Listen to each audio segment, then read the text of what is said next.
নমস্কার সবাইকে, শুভ নববর্ষ।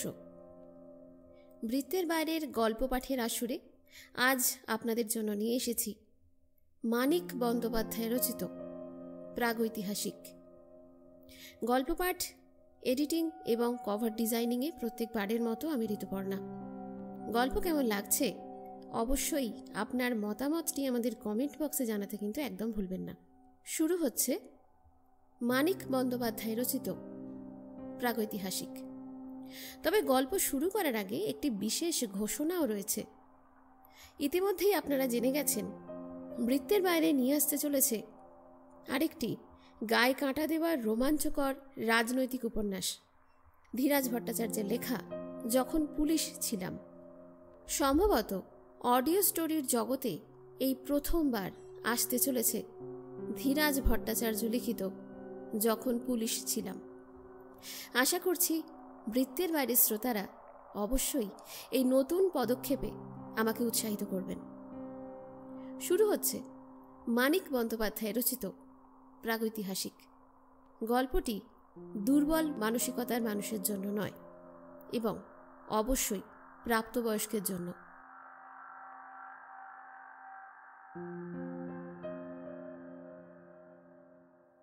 সমস্ত বর্ষাকালটা ভিকু ভয়ানক কষ্ট পেয়েছে। আষাঢ় মাসের প্রথমে বসন্তপুরের বৈকুণ্ঠ সাহার গদিতে ডাকাতি করতে গিয়ে তাদের দলকে দল ধরা পড়ে যায়। 11 জনের মধ্যে কেবল ভিখুই কাঁধে একটা বর্ষার খোঁচা খেয়ে পালাতে পেরেছিল।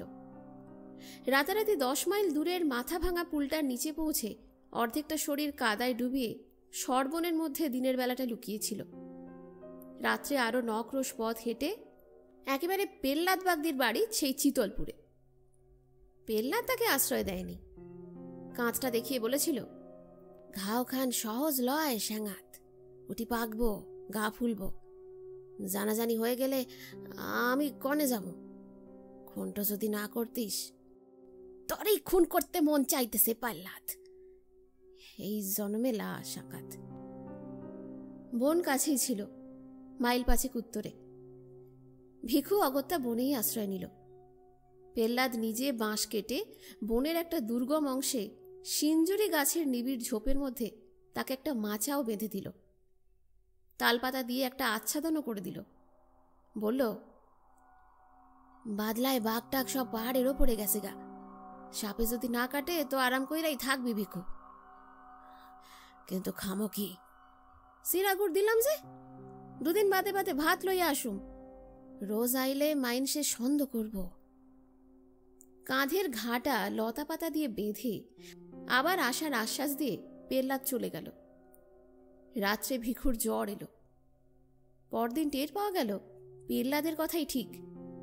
কাঁধের ঘা ভিখুর একেবারে দুনিয়ে উঠেছে। ডান হাতটা ফুলে ঢোল হয়ে গেছে এবং হাতটা নাড়ার সামর্থ্যও তার আর নেই। বর্ষাকালে যে বনে বাঘেও বাস করতে চায় না, এমনই অবস্থায় সেই বনে জলে ভিজে মশা এবং পোকার উৎপাত সহ্য করে দেহের কোনো না কোনো অংশ থেকে ঘন্টায় একটি করে জোঁক টেনে ছাড়িয়ে জ্বরে ও ঘায়ের ব্যথায় ধুঁকতে ধুঁকতে ভিখু 2 দিন 2 রাত্রি সংকীর্ণ ওই মাচাটার ওপরে কাটিয়ে দিল। বৃষ্টির সময় ছাঁট লেগে সে ভিজে গেল। রোদের সময় ভ্যাপসা গাঢ় গুমটে সে হাঁপিয়ে শ্বাস নিল। পোকার অত্যাচারে দিন রাত তার এক মুহূর্তের স্বস্তি রইল না। পেল্লাদ কয়েকটা বিড়ি দিয়ে গিয়েছিল, সেগুলো ফুরিয়ে গেছে। 3-4 দিনের মতো ছিঁড়ে আছে বটে, কিন্তু গুড় একটুও নেই। গুড় ফুরিয়েছে, কিন্তু গুড়ের লোভে যে লাল পিঁপড়েগুলো ঝাঁক বেঁধে এসেছিল তারা এখনো মাচার ওপরে ভিড় করে আছে। ওদের হতাশার জ্বালা একমাত্র ভিখুই অবিরত ভোগ করছে সর্বাঙ্গে। মনে মনে পেল্লাদের মৃত্যু কামনা করতে করতে ভিখু তবু বাঁচার জন্য প্রাণপণে যুঝতে লাগল। যেদিন পেল্লাদের আসার কথা সেদিন সকালে কলসির জলটাও তার ফুরিয়ে গেল। বিকাল পর্যন্ত পেল্লাদের জন্য অপেক্ষা করে তৃষ্ণার কষ্ট আর সহ্য করতে না পেরে কলসিটা নিয়ে সে নিজেই কষ্টে খানিক দূরের নালা থেকে 8 কলসি জল ভরে এনে আবার মাছায় উঠল। সেই কষ্টের তার আর বর্ণনাই হয় না। অসহ্য খিদে পেলে সে ছিঁড়ে চিবিয়ে পেট ভরালো। এক হাতে ক্রমাগত পোকা এবং পিঁপড়েগুলোকে টিপে মারল। বিষাক্ত রস শুষে নেবে বলে জোঁক ধরে নিজেই ঘায়ের চারিদিকে লাগিয়ে দিল।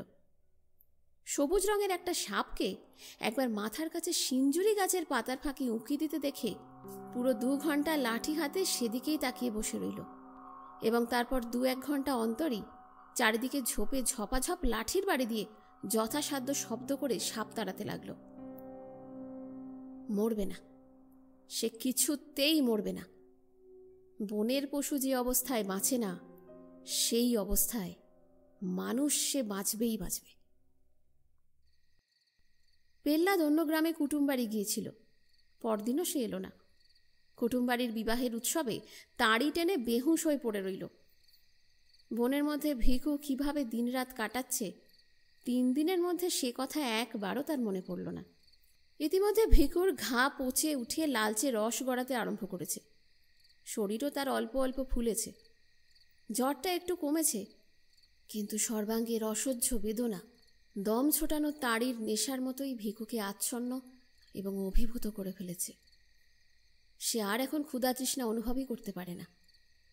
জোকেরা তার রক্ত শুষে শুষে কচি পটলের মতো ফুলে আপনা থেকেই নিচে খসে পড়ে যায়।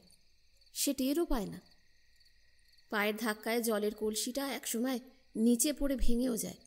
বৃষ্টির জলে ভিজে পুঁটলির মধ্যে চিরাগুলো পৌঁছতে আরম্ভ করে। রাত্রে তার গন্ধে আকৃষ্ট হয়ে মাচার আশেপাশে শিয়াল ঘুরে বেড়ায়। কুটুমবাড়ি থেকে ফিরে বিকালের দিকে ভিখুর খবর নিতে গিয়ে ব্যাপার দেখে পেল্লাদ গম্ভীরভাবে মাথা নাড়ল। ভিখুর জন্য 1 বাটি ভাত এবং কয়েকটা পুঁটি মাছ ভাজা আর একটু পুঁই চচ্চড়ি সে সঙ্গে নিয়ে গিয়েছিল।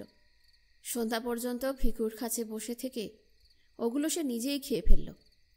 তারপর বাড়ি গিয়ে বাঁশের একটা ছোট মই এবং তার বোনাই ভরতকে সঙ্গে করে সে ফিরে এলো। মইয়ে শুয়ে তারা দুজনে ভিখুকে বাড়ি নিয়ে গেল। ঘরের মাচার ওপরে খড় বিছিয়ে শয্যা তৈরি করে তাকে সেখানেই শুইয়ে রাখল। আর এমনই শক্ত প্রাণ ভিখুর যে শুধু এই আশ্রয়টুকু পেয়েই বিনা চিকিৎসায় এবং একরকম বিনা যত্নেই সে 1 মাস মুমূর্ষু অবস্থায় কাটিয়েও ক্রমে ক্রমে নিশ্চিত মরণকে জয় করে ফেলল। কিন্তু ডান হাতটি তার আর ভালো হলো না। গাছের মরা ডালের মতো শুকিয়ে গিয়ে অকর্মণ্য হয়ে অবশ হয়ে পড়ে রইল। প্রথমে অতি কষ্টে হাতটা সে একটু নাড়তে পারত, কিন্তু শেষ পর্যন্ত সেই ক্ষমতাটুকুও তার নষ্ট হয়ে গেল। কাঁধের ঘা শুকিয়ে আসার পর বাড়িতে বাইরের লোক কেউ উপস্থিত না থাকলে ভিখু তার একটি মাত্র হাতের সাহায্যের মধ্যে বাঁশের মই বেয়ে মাঝে মাঝেই নিচে নামতে লাগলো। এবং একদিন সন্ধ্যার সময় সে একটা কাণ্ড করে বসল। পেল্লাদ সেই সময় বাড়ি ছিল না। ভরতের সঙ্গে তাড়ি গিলতে বাইরে গিয়েছিল। পেল্লাদের বোন গিয়েছিল ঘাটে। পেল্লাদের বউ ছেলেকে ঘরে শুয়ে এসে ভিখুর চাহনি দেখে তাড়াতাড়ি পালাতে যাচ্ছিল। ভিখু তার একটা হাত চেপে ধরল। কিন্তু পেল্লাদের বউ বাগদির মেয়ে। দুর্বল শরীরে বাঁ হাতে তাকে আয়ত্ত করা সহজ কথা নয়। 1 ঝটকায় হাত ছাড়িয়ে সে গাল দিতে দিতে চলে গেল। পেল্লাদ বাড়ি ফিরে এলে সব বলে দিল। তাড়ির নেশায় পেল্লাদের মনে হলো এমন নিমক হারাম মানুষটাকে একেবারে খুন করে ফেলাই কর্তব্য। হাতের মোটা বাঁশের লাঠিটা বউয়ের পিঠে 1 ঘা বসিয়ে দিয়ে ভিখুর মাথা ফাটাতে গিয়ে নেশার মধ্যেও কিন্তু টের পেতে তার বাকি রইল না যে কাজটা যত বড়ই কর্তব্য হোক, সম্ভব একেবারেই নয়। সুতরাং খুনোখুনির পরিবর্তে তাদের মধ্যে কিছু অশ্লীল কথার আদান প্রদান হয়ে গেল। শেষে পেল্লাদ বলল, তোর লাইগা আমার 7 টাকা খরচ হয়ে গেছে, টাকা দে, টাকা দে, দিয়ে বাইর থেকে আমার বেরিয়ে যা, দূরা। ভিখু বলল, আমার কোমরে একটা বাজু বাইন্দা রাখছিলাম, তুই চুরি করছস, আগে আমার বাজু ফিরাইয়া দে, তবে জামু। তোর বাজুর খবর জানে কেডা রে? বাজু দে কইলাম পেল্লাদ, ভালো চাচ্ছ? বাজু না দিলি সাবাড়ির মেজকর্তার মতো গলাটা তোর 1 খান কপাই 2 ফাঁক কইয়া ফেল। এই তোরে আমি কইয়া রাখলাম, বাজু পালি আমি অখনই যামু গিয়া। কিন্তু বাজু ভিখু আর ফেরত পেল না। তাদের বিবাদের মধ্যে ভরত এসে পড়ায় দুজনে মিলে ভিখুকে তারা কায়দা করে ফেলল। পেল্লাদের বাহুবলে একটা কামড় বসিয়ে দেওয়া ছাড়া দুর্বল এবং পঙ্গু ভিখুর আর বিশেষ কিছুই করে উঠতে পারল না। পেল্লাদ তার বোনাই তাকে মারতে মারতে আধমরা করে ফেলে বাড়ির বাইরে বার করে দিল। ভিকুর শুকিয়ে আসা ঘা ফেটে রক্ত পড়ছিল। হাত দিয়ে রক্ত মুছতে মুছতে ধুঁকতে ধুঁকতে সে চলে গেল। রাতের অন্ধকারে সে কোথায় গেল কেউই তা জানতে পারল না বটে, কিন্তু দুপুর রাতে পেল্লাদের ঘর জ্বলে উঠে বাগদিপাড়ায় একটা বিষম হইচই বাঁধিয়ে দিল। পেল্লাদ কপাল চাপড়াতে চাপড়াতে বলতে লাগলো, আই সর্বনাশ, সর্বনাশ হলো গা, ঘরকে আমার শনি আইছিল, হায় সর্বনাশ। কিন্তু পুলিশের টানাটানির ভয়ে মুখ ফুটে বেচারা ভিখুর নামটা পর্যন্ত করতে পারল না।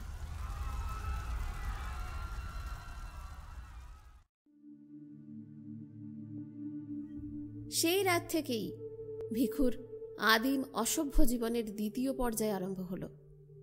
চিতলপুরের পাশে একটা নদী আছে। পেল্লাদের ঘরে আগুন দিয়ে এসে একটা জেলে ডিঙি চুরি করে ভিখু নদীর স্রোতে ভেসে গিয়েছিল। লগি ঠেলার সামর্থ্য তার ছিল না। একটা চ্যাপ্টা বাঁশকে হালের মতো করে ধরে রেখে সে সমস্ত রাত কোনো রকমে নৌকার মুখ সিধে রেখেছিল। সকাল হওয়ার আগে শুধু স্রোতের টানে সে বেশি দূর এগোতে পারেনি। ভিখুর মনে আশঙ্কা ছিল, ঘরে আগুন দেওয়ার শোধ নিতে পেল্লাদ হয়তো তার নামটা প্রকাশ করেই ফেলবে। মনের জ্বালায় নিজের অসুবিধার কথাটা ভাববে না। পুলিশ বহুদিন যাবৎ তাকে ধরার চেষ্টা করছে।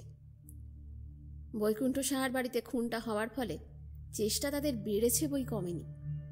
পেল্লাদের কাছে খবর পেলে পুলিশ আশেপাশে চারিদিকে তার খোঁজ করবে। 20 থেকে 30 মাইলের মধ্যে লোকালয়ে মুখ দেখানো তার পক্ষে বিপদের কথা। কিন্তু ভিখু তখন মরিয়া হয়ে উঠেছে। কাল বিকেল থেকে সে কিছু খায়নি। দুজন জোয়ান মানুষের হাতে বেদম মার খেয়ে এখনো দুর্বল শরীরটা তার ব্যথায় আড়ষ্ট হয়ে আছে। ভোর ভোর মহকুমা শহরের ঘাটের সামনে পৌঁছে সে ঘাটে নৌকা লাগালো। নদীর জলে ডুবে ডুবে স্নান করে গায়ে রক্তের চিহ্ন ধুইয়ে ফেলে শহরের ভিতর প্রবেশ করল। খিদে এসে চোখে অন্ধকার দেখছিল। একটি পয়সাও তার সঙ্গে নেই যে মুড়ি কিনে খায়। বাজারের রাস্তায় প্রথম যে ভদ্রলোকের সঙ্গে দেখা হলো তারই সামনে হাত পেতে সে বলল, দুটো পয়সা দিবান কর্তা। তার মাথার জটা বাঁধা চাপচাপ রুক্ষ ধূসর চুল, কোমরে জড়ানো মাটির মতো ময়লা ছেঁড়া ন্যাকড়া আর দড়ির মতো শীর্ণ দোদুল্যমান হাতটি দেখে ভদ্রলোকের বুঝি দয়াই হলো। তিনি তাকে একটি পয়সা দান করলেন। ভিখু বলল, একটা দিলান বাবু, আর একটা দেন। ভদ্রলোক চটে বললেন, একটা দিলাম তাতেও হলো না, ভাগ। এক মুহূর্তের জন্য মনে হলো ভিখু বুঝি তাকে একটা বিশ্রী গালই দিয়ে বসে, কিন্তু সে সামলে নিল। গাল দেবার বদলে লাল চোখে তার দিকে একবার কটমট করে তাকিয়ে সামনের মুড়ি মুরগির দোকানে গিয়ে পয়সাটা দিয়ে মুড়ি কিনে গোগ্রাসে গিলতে আরম্ভ করল। সেই হলো তার ভিক্ষা করার হাতেখড়ি। কয়েকদিনের ভিতরেই সে পৃথিবীর বহু পুরাতন ব্যবসাটির এই প্রকাশ্যতম বিভাগের আইন কানুন সব শিখে ফেলল। আবেদনের ভঙ্গি এবং ভাষা তার জন্মভিকারীর মতোই আয়ত্ত হয়ে গেল। শরীর এখন আর সে একেবারেই সাফ করে না। মাথার চুল তার ক্রমে জট বেঁধে দলা দলা হয়ে যায় এবং তাতে অনেকগুলি উকুনের পরিবার দিনের পর দিন বংশবৃদ্ধি করে চলে। ভিখু মাঝে মাঝে খ্যাপার মতো দুহাতে মাথা চুলকায়, কিন্তু বাড়তে চুল কেটে ফেলতে ভরসা পায় না। ভিক্ষা করে সে একটা ছেঁড়া কোট পেয়েছে। কাঁধের আঘাতের চিহ্নটা ঢেকে রাখার জন্য দারুণ গুমোটের সময়ও কোটটা সে গায়ে চাপিয়ে রাখে। শুকনো হাতখানা তার ব্যবসার সবচেয়ে জোরালো বিজ্ঞাপন। এই অঙ্গটি ঢাকলে তার চলবে না। কোটের ডান দিকের হাতটা সে তাই বগলের কাছ থেকে ছিঁড়ে বাদ দিয়েছে। একটি টিনের মগ এবং লাঠিও সে সংগ্রহ করে নিয়েছে। সকাল থেকে সন্ধ্যা পর্যন্ত বাজারের কাছে রাস্তার ধারে একটা তেঁতুল গাছের নিচে বসে সে ভিক্ষা করে। সকালে 1 পয়সার মুড়ি খেয়ে নেয়। দুপুরে বাজারের খানিকটা তফাতে একটা পোড়ো বাগানের মধ্যে ঢুকে বট গাছের নিচে ইটের উনুনে মেটে হাঁড়িতে সে ভাত রান্না করে। মাটির মালসায় কোনোদিন রাঁধে ছোট মাছ, কোনোদিন তরকারি। পেট ভরে খেয়ে বট গাছটাতেই হেলান দিয়ে বসে আরামে সে বিড়ি টানে। তারপর আবার তেঁতুল গাছটার নিচে গিয়ে বসে। সারাটা দিন শ্বাস টানা কাতরানির সঙ্গে সে বলে যায়, এই বাবা, একটা পয়সা আমায় দিলে ভগবান দিবে, এই বাবা, একটা পয়সা। অনেক প্রাচীন বলির মতো ভিক্ষায়াং নৈব নৈব চ শ্লোকটা আসলে অসত্য। সারাদিনে ভিক্ষুর সামনে দিয়ে 1000-1500 লোক যাতায়াত করে এবং গড়ে প্রতি 50 জনের মধ্যে একজন তাকে পয়সা অথবা আধলা দেয়। আধলার সংখ্যা বেশি হলেও সারাদিনে ভিক্ষুর 5-6 আনা রোজগার হয়, কিন্তু সাধারণত তার উপার্জন 8 আনার কাছাকাছি থাকে। সপ্তাহে 1-2 দিন হাট বসে। হাট বাড়ি উপার্জন তার একটি পুরা টাকার নিচে নামে না। এখন বর্ষাকাল পেরিয়ে গেছে। নদীর 2 তীর কাশে কাশে সাদা হয়ে উঠেছে। নদীর কাছেই বিন্নু মাঝির বাড়ির পাশে ভাঙা চালাটা ভিখু মাসিক 8 আনায় ভাড়া করেছে। রাত্রে সে ওখানেই শুয়ে থাকে। ম্যালেরিয়ায় মৃত এক ব্যক্তির জীর্ণ কিন্তু মোটা একটি কাঁথাও সে সংগ্রহ করেছে। লোকের বাড়ির খড়ের গাদা থেকে চুরি করে আনা খড় বিছিয়ে তার উপরে কাঁথাটি পেতে সে আরাম করে ঘুমায়। মাঝে মাঝে শহরের ভিতরে গৃহস্থ বাড়িতে ভিক্ষা করতে গিয়ে সে কয়েকটা ছেঁড়া কাপড়ও পেয়েছে, তাই পুটলি করে বালিশের মতো ব্যবহার করে। রাত্রে নদীর জলো বাতাসে শীত করতে থাকলে পুটলি খুলে একটি কাপড় সে গায়ে জড়িয়ে নেয়। সুখে থেকে এবং পেট ভরে খেয়ে কিছুদিনের মধ্যেই ভিখুর দেহে আবার আগের সেই স্বাস্থ্য ফিরে এলো। তার ছাতি ফুলে উঠল। প্রত্যেকটি অঙ্গ সঞ্চালনে হাতের এবং পিঠের মাংসপেশি নেচে উঠতে লাগল। অবরুদ্ধ শক্তির উত্তেজনায় ক্রমে ক্রমে তার মেজাজ একেবারে উদ্ধত এবং অসহিষ্ণু হয়ে পড়ল। অভ্যস্ত বুলি আউড়িয়ে কাতরভাবে সে এখনো ভিক্ষা চায়, কিন্তু ভিক্ষা না পেলে তার রাগের সীমা থাকে না। পথে লোকজন না থাকলে তাদের প্রতি উদাসীন প্রতীককে সে অশ্লীল গালি দিয়ে বসে। 1 পয়সার জিনিস কিনে ফাও না পেলে দোকানিকে মারতে ওঠে। নদীর ঘাটে মেয়েরা স্নান করতে নামলে ভিক্ষা চাইবার ছলে জলের ধারে গিয়ে দাঁড়ায়। মেয়েরা ভয় পেলে সে খুশি হয় এবং সরে যেতে বললে নড়ে না, দাঁত বের করে দুর্বিনীতের হাসি হাসে। রাত্রে বিছানায় সে ছটফট করে। নারী সঙ্গহীন এই উৎসবহীন জীবন আর তার ভালো লাগে না। অতীতের উদ্যম ঘটনাবহুল জীবনটির জন্য তার মন একেবারে হাহাকার করে ওঠে। তাড়ির দোকানে ভাঁড়ে ভাঁড়ে তাড়ি গিলে এসে হল্লা করত। টলতে টলতে বাসির ঘরে গিয়ে উন্মত্ত রাত্রি যাপন করত। আর মাঝে মাঝে দল বেঁধে গভীর রাতে গৃহস্থের বাড়ি চড়াও হয়ে সকলকে মেরে কেটে টাকা এবং গয়না লুটে রাতারাতি উধাও হয়ে যেত। স্ত্রীর চোখের সামনে স্বামীকে বেঁধে মারলে তার মুখে যে অবর্ণনীয় ভাব দেখা দিত, ছেলের অঙ্গ থেকে ফিনকি দিয়ে রক্ত ছুটলে মা যেমন করে আর্তনাদ করে উঠত, মশালের আলোয় সে দৃশ্য দেখা আর আর্তনাদ শোনার চেয়ে উন্মাদের নেশা জগতে আর কি বা আছে।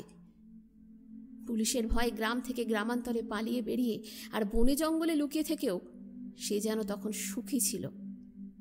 তার দলের অনেকেই বারবার ধরা পড়ে জেল খেটেছে, কিন্তু জীবনে একবারের বেশি পুলিশ তার নাগাল পায়নি। রাখু বাগদির সঙ্গে পানাহার শ্রীপতি বিশ্বাসের বোনটাকে সেবার সে চুরি করেছিল। সেইবার 7 বছরের জন্য তার কয়েদ হয়েছিল, কিন্তু 2 বছরের বেশি কেউ তাকে জেলে আটকে রাখতে পারেনি। এক বর্ষার সন্ধ্যায় জেলের পাঁচিল টপকে সে পালিয়েছিল। তারপর একা সে গৃহস্থ বাড়িতে ঘরের বেড়া কেটে চুরি করেছে। দিন দুপুরে পুকুর ঘাটে একাকী গৃহস্থ বধূর মুখ চেপে গলার হাড় হাতের বালাও সে খুলে নিয়েছে। রাখুর বউকে সঙ্গে নিয়ে নোয়াখালী হয়ে সমুদ্র ডিঙিয়ে পাড়ি দিয়েছে একেবারে হাতিয়ায়।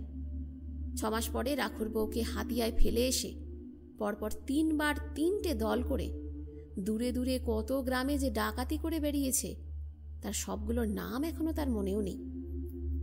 তারপরে সেদিন বৈকুণ্ঠ সাহার মেজ ভাইটার গলাটা সে দায়ের 1 কোপে দুভাগ করে দিয়ে এসেছে। কি জীবন তার ছিল, আর এখন কি হয়েছে। মানুষ খুন করতে যার ভালো লাগতো সে আজ ভিক্ষা না দিয়ে চলে গেলে পথচারীকে একটা টিটকিরি দেওয়ার মধ্যে মনের জ্বালা নিঃশেষ করে। দেহের শক্তি তার এখনো তেমনই অক্ষুণ্ণ আছে। সে শক্তি প্রয়োগ করার উপায়টাই তার নেই। কত দোকানে গভীর রাতে সামনে টাকার থোক সাজিয়ে একা বসে দোকানে হিসাব মেলায়। বিদেশগামী কত পুরুষের বাড়িতে মেয়েরা একা থাকে। এদিকে ধারালো একটা অস্ত্র হাতে ওদের সামনে হুমকি দিয়ে পড়ে একদিনে বড়লোক হওয়ার পরিবর্তে বিন্নু মাঝির চালাটার নিচে সে চুপচাপ শুয়ে থাকে। ডান হাতটাকে অন্ধকারে হাত বুলিয়ে ভিখুর আফসোসের আর সীমা থাকে না। সংসারে অসংখ্য ভীরু এবং দুর্বল নরনারীর মধ্যে এত বড় বুকের পাটা আর এমন একটা জোরালো শরীর নিয়ে শুধু একটা হাতের অভাবে এসে যে মরে আছে, এমন কপালও মানুষের হয়। তবু এ দুর্ভাগ্য সে সহ্য করতে পারে। আফসোসে নিবৃত্তি। একা ভিখু আর থাকতেই পারে না।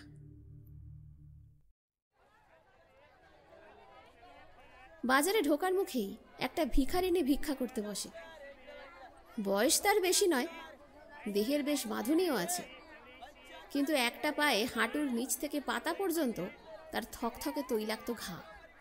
এই ঘায়ের জোরে সে ভিখুর চেয়েও বেশি রোজগার করে, সেজন্য ঘাটিকে সে বিশেষ যত্নে সারতেও দেয় না।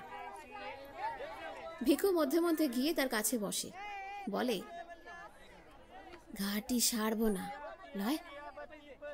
ভিখারিনী বলে, খুব, ওষুধ দিলে এখনই সারে। ভিখু সাগ্রহে বলে, সারা তবে ওষুধ দিয়া চটপট সারাইয়া ল। ঘা সারলে তো আর ভিক মাগতে হইব না, জানস? আমি তোরে রাখুম। আমি থাকলি তো? কেন কেন থাকবি না কেন? খাওয়ামু পড়ামু আরামে রাখুম। পায়ের পরনে পা দিয়া গাঁঠ হইয়া বইয়া থাকবি, না করিস তুই কি আর লেগে? অত সহজে ভোলার মেয়ে ভিখারিনী নয়। খানিকটা তামাক পাতা মুখে গুজে সে বলে, দুদিন বাদে মোটে যখন তুই খেড়াইয়া দিবি, ঘামুই তখন পামুক আনে। ভিখু আজীবন একনিষ্ঠতার প্রতিজ্ঞা করে, সুখে রাখবার লোভ দেখায়, কিন্তু ভিখারিনী কোনো মতেই রাজি হয় না। ভিখু দুঃখিত হয়ে ফিরে আসে। এদিকে আকাশে চাঁদ ওঠে, নদীতে জোয়ার ভাটা বয়, শীতের আমাজে বায়ুস্তরে মাদকতা দেখা দেয়।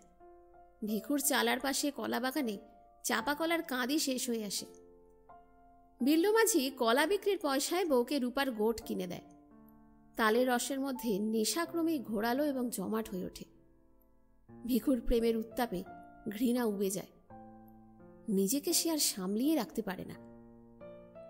একদিন সকালে উঠেই সে ভিখারিনীর কাছে যায়, বলে, আইসা ল ঘা লইয়া চল। ভিখারিনী বলে, আগে আইবার পারো নাই? যা এখন মর গিয়া আখার তলে শালি খা গিয়া। কেন, শালি খাওয়ানোর কথাটা কি? তোর লাইগা হাঁ কইরা বইসা আসি ভাবস তুই? বটে, আমি ওই উয়ার সাথে রইছি। ওদিকে তাকিয়ে ভিখু দেখতে পায় তারই মতো জোয়ান দাড়িওয়ালা এক খঞ্জ ভিখারি খানিক তফাতে আসন করেছে। তার ডান হাতটির মতো একটি পা হাঁটুর নিচে শুকিয়ে গিয়েছে। বিশেষ যত্ন সহকারে ওই অংশটুকু সামনে মেলে সে আল্লাহর নামে দয়া প্রার্থনা করছে। পাশে পড়ে আছে কাঠের একটা নকল পা। ভিখারিনী আবার বলল, বসস যে, যা পালাইয়া যা, দেখলে খুন কইরা ফেলাইব কইয়া দিলাম। ভিখু বলে, আরে থো, খুন অমন সব হালাই করতেছে। ওয়ার মতো 10টা মাইনসের একা ঘাইল কইরা দিয়া পারতাম, তা জানস? ভিখারিনী বলে, পারস তো জানা, ওয়ার সাথে লাগ না গিয়া, আমার কাছে কেন? ওয়াকে তুই সাড়ান দে, আমার কাছে স। ইরে সোনা, তামুক খাবা? ঘা দেখা পিছাইছিলি, তোর লগে আর খাতুর কে রে হালার পুত? ওয়ারে ছাড়ুম কেন? ওয়ার মতো কামাস তুই? ঘর আছে তোর? ভাগবি তো ভাগ, নইলে গাল দিমু কইলাম। ভিখু তখনকার মতো চলে আসে, কিন্তু হাল ছাড়ে না। ভিখারিনীকে একা দেখলে এই কাছে এসে দাঁড়ায়, ভাব জমাবার চেষ্টা করে, বলে, তোর নামটা কি রে? এমনই তারা পরিচয়হীন যে এতকাল পরস্পরের নাম জিজ্ঞাসা করার প্রয়োজনও তারা বোধ করেনি। ভিখারিনী কালো দাঁতের ফাঁকে হাসে, ফের লাগতে আইসস? হইয়া বুড়ির কাছে জানা। ভিখু তার কাছে উবু হয়ে বসে। পয়সার বদলে অনেকে চাল ভিক্ষা দেয় বলে আজকাল সে কাঁধে একটা ঝুলি ঝুলিয়ে বেড়ায়। ঝুলির ভিতর থেকে বর্তমান কলা বের করে ভিখারির সামনে রেখে বলে, নে খা, তোর লগে চুরি কইরা আনছি। ভিখারিনী তৎক্ষণাৎ খোসা ছাড়িয়ে প্রেমিকের দান আত্মসাৎ করে। খুশি হয়ে বলে, নাম শুনবার চাস? পাঁসি কয় মরে, পাঁসি। তুই কলা দিছস, নাম কইলাম, এবারে ভাগ। ভিখু আর ওঠার নাম করে না। অত বড় একটা কলা দিয়ে শুধু নাম শুনে খুশি হওয়ার মতো শৌখিন সে নয়।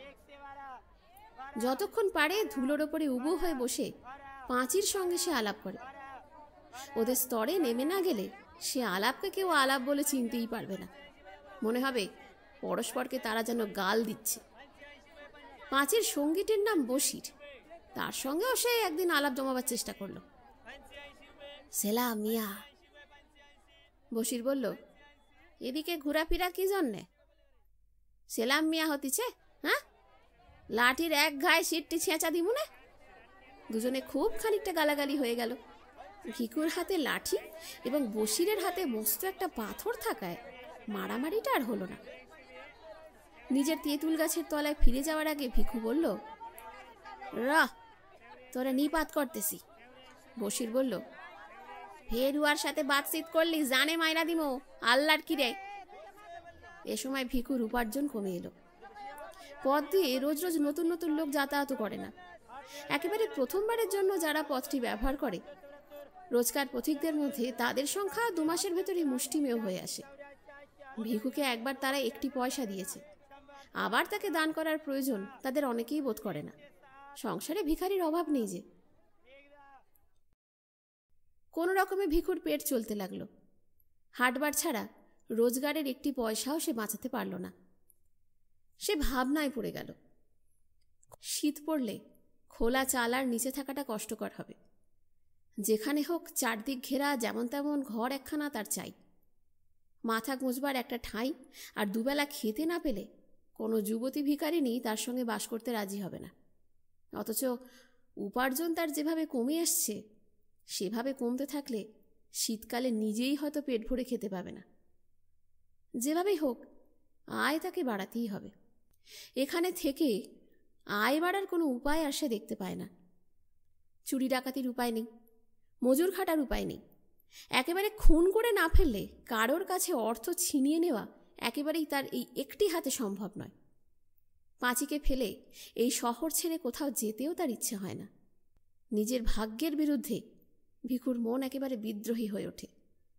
তার চালার পাশে বিন্নু মাঝির সুখী পারিবারিক জীবনটা তাকে হিংসায় জর্জরিত করে দেয়। একদিন বিন্নুর ঘরে আগুন ধরিয়ে দেওয়ার জন্য তার মনটা একেবারে ছটফট করে ওঠে। নদীর ধারে খ্যাপার মতো ঘুরতে ঘুরতে তার মনে হয় পৃথিবীর যত খাদ্য এবং যত নারী আছে একা সব দখল করতে না পারলে তার তৃপ্তি হবে না। আর কিছুকাল ভিখু এমনই অসন্তোষের মধ্যে কাটিয়ে দিল। তারপর একদিন গভীর রাতে ঝুলির মধ্যে তার সমস্ত মূল্যবান জিনিস ভরে জমানো টাকা কটি কোমরের কাপড়ে শক্ত করে বেঁধে ভিখু তার চালা থেকে বের হয়ে পড়ল। নদীর ধারে একদিন সে হাতখানেক লম্বা একটা লোহার শিক কুড়িয়ে পেয়েছিল। অবসর মতো পাথরে ঘষে শিকটির একটা মুখ সে চোখা করেছে। এই অস্ত্রটি সে ঝুলির মধ্যে ভরে নিল। অমাবস্যার অন্ধকারে আকাশ ভরা তারা যখন ঝিকমিক করছে, ঈশ্বরের পৃথিবীতে শান্ত স্তব্ধতা।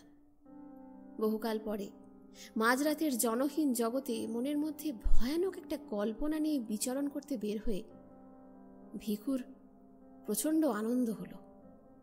নিজের মনে অস্ফুট স্বরে সে বলে উঠল, বাটি লইয়া ডানটির যদি রেহাই দিতা ভগবান।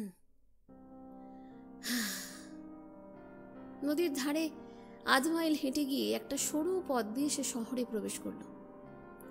বাজার বাঁহাতে রেখে ঘুমন্ত শহরের বুকে ছোট ছোট অলিগুলি দিয়ে শহরের অপর প্রান্তে গিয়ে পৌঁছল।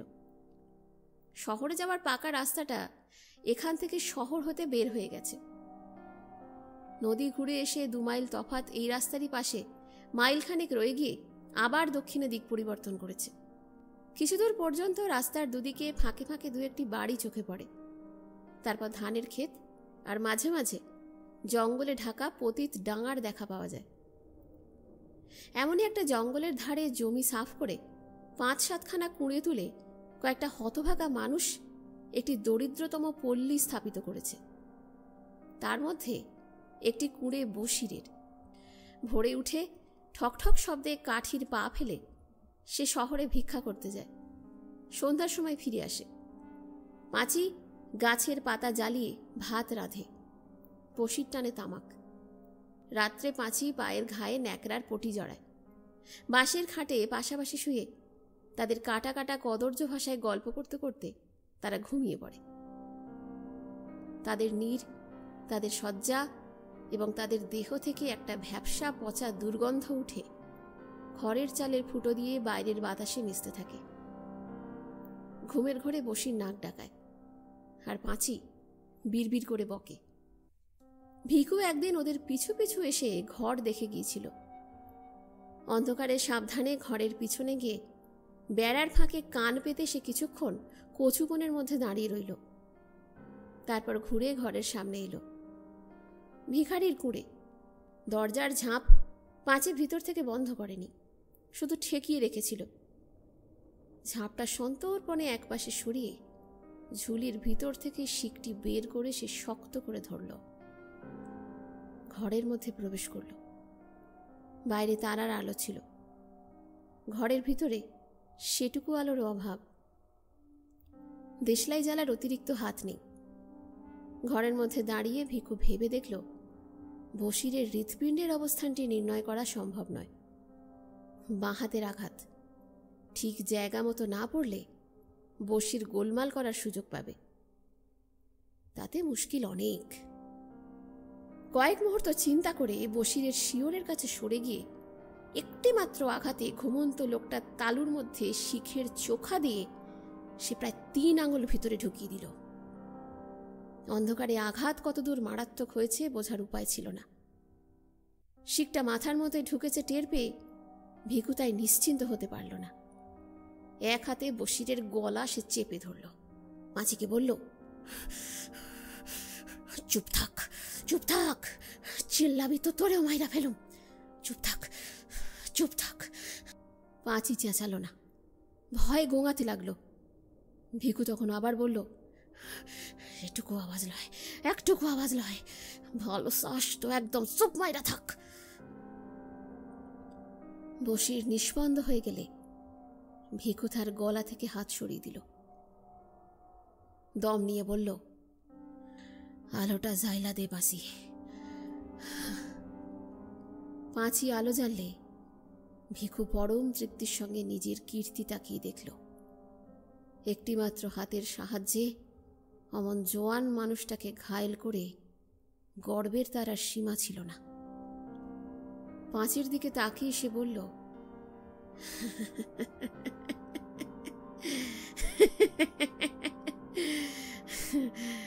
দেখছাস কি ডাকারে খুন করলো দেখো। তখন পই পই কইরা কইলাম, মিয়া ভাই ঘোড়া ডিঙাইয়া ঘাস খাইবার লাড়বা গো, সারান দিও। শুইনে মিয়া ভাই রইল গোসা। কয় কিনা শির শেষা দিম। দেন গো দেন, দেন শির শেষাইয়া দেন মিয়া ভাই, দেন। বশিরের মৃতদেহের সামনে ব্যঙ্গ ভরে মাথাটা একবার নত করে ভিখু মাথা দুলিয়ে হা হা করে হাসতে লাগলো। সহসা রেগে গিয়ে বলল, ঠড়াইন ঠড়াইন বোবা কেন গো? আরে কথা ক হারাবাইত্য মাইয়া, কথা ক, তোরে দিমু নাকি সবার কইরা? হ্যাঁ? পাঁচি কাঁপতে কাঁপতে বলল, এবারে এবারে কি করবি? দেখ কি করি। পয়সা করি কোনে গুইনা রাখছে, আগে তাই ক। বশিরের গোপন সঞ্চয়ের স্থানটি পাঁচি অনেক কষ্টে আবিষ্কার করেছিল। ভিখুর কাছে প্রথমে সে অজ্ঞতার ভান করল, কিন্তু ভিখু এসে চুলের মুঠি চেপে ধরলে প্রকাশ করতে সে আর পথ পেল না। বশিরের সমস্ত জীবনের সঞ্চয় কম নয়, টাকায় আধুলিতে প্রায় 100 টাকার উপরে। একটা মানুষকে হত্যা করে ভিখু এর আগে এর চেয়ে বেশি উপার্জন করেছে, কিন্তু তবুও সে খুশি হল। বলল, কে নিবি? পটলি বাইদা ফেলা পাসি, তারপর ল রাত থাকতে মেলা করি। খানিক বাদে নবমীর চাঁদ উঠব, আলোয় পথটুকু পার হম। পাঁচি পুটুলি বেঁধে নিল। তারপর ভিখুর হাত ধরে খোঁড়াতে খোঁড়াতে ঘরের বাইরে এসে রাস্তায় গিয়ে উঠল। পূর্বের আকাশের দিকে তাকিয়ে ভিখু বলল, ওখানে চাঁদ উঠবো পাঁচি। পাঁচি বলল, আমরা যামু কনে? সদর ঘাটে না চুরি করুম, বিয়ানে শ্রীপতিপুরের সামনে জংলাটার মধ্যে ঢুইকা থাকুম, রাইতে একদম সদর। পাঁচ আইলা সব আসি, এক কোষ পথ হাঁটন লাগবো। পায়ের ঘা নিয়ে তাড়াতাড়ি চলতে পাঁচির কষ্ট হচ্ছিল। ভিখু হঠাৎ একসময় দাঁড়িয়ে পড়ল, বলল, পায়ে নি তুই ব্যথা পাস মাসি? হ, ব্যথা জানাই। পিঠে চাপামো? পারবি কেন? পারুম, আয়। ভিখুর গলা জড়িয়ে ধরে পাঁচি তার পিঠের ওপরে ঝুলে রইল। তার শরীরের ভারে সামনে ঝুঁকে ভিখু জোরে জোরে পথ চলতে লাগল।